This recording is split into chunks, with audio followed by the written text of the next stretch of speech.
जन्म ले बानी। धन्य है वे माँ और पिता जो जन्म दे करके इस दुनिया को दिखाते हैं। एक माँ चाहती तो घर में ही मार देती, लेकिन एहसान है उनका जो उन्होंने ये दुनिया दिखाया। धन्य है वो गुरु जो इस साचा को तराश करके एक नया दशा और दिशा में परिवर्तित किए, अंधकार से प्रकाश के ले जाने का काम किए। ये बताया गया कि दुनिया में गुरु और माता पिता तीनों लोगों का दर्जा भगवान से भी ऊंचा दिया जाता है। ज्यादा कुछ ना गाओ, एक लाइन का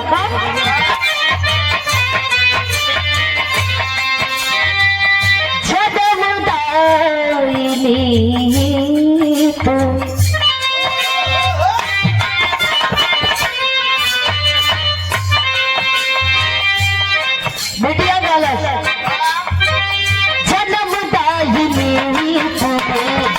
ममता की माई,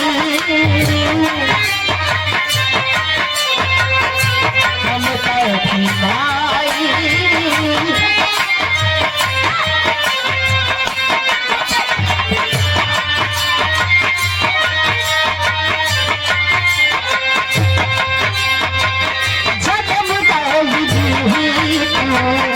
ममता की माई, अंजुम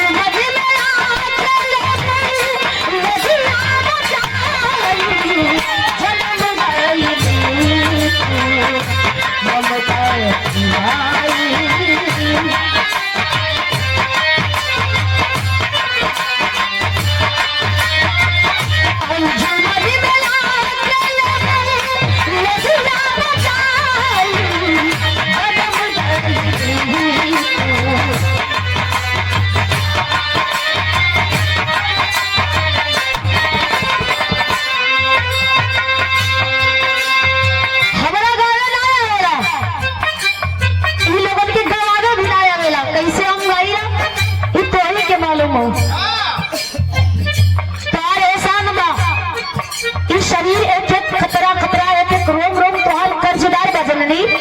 अगर इस शरीर के चमड़ी उतार के तेरे पाप खातिर जूती बना दे, इस शरीर के तेरे ऊपर न्यौछावर कर गई ना, फिर भी खंबा है कि तोहार कर्जा कबो दुनिया में कोई चुका नहीं है, बोले हम का चुका पाई।